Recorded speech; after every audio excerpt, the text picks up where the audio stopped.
Hello everyone and welcome to our channel where we help you with all your tech-related queries. Subscribe and hit the notification bell to stay up to date with us.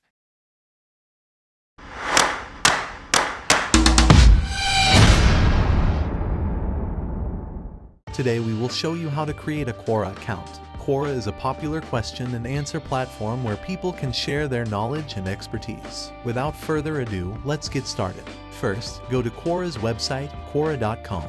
Click on the Sign Up button in the top right corner of the page. You can sign up with your Google or Facebook account or sign up with your email address. For this tutorial, we will sign up with an email address. Enter your name, an email address, and create a strong password. Make sure to use a combination of letters, numbers, and symbols for added security.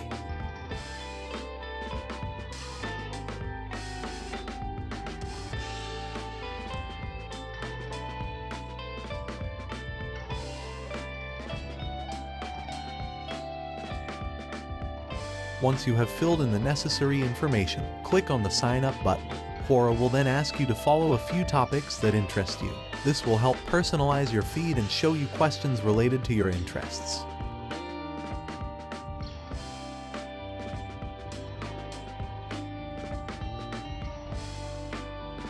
After selecting the topics, you can skip or connect with your Gmail, Yahoo, or Outlook contacts. This is optional and you can always do it later.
That's it. You have now created your Quora account. You can now start asking and answering questions, following topics, and even creating your own content. We hope this tutorial was helpful to you. If you have any questions, feel free to leave a comment below. Thank you for watching, and don't forget to subscribe to our channel for more such tutorials.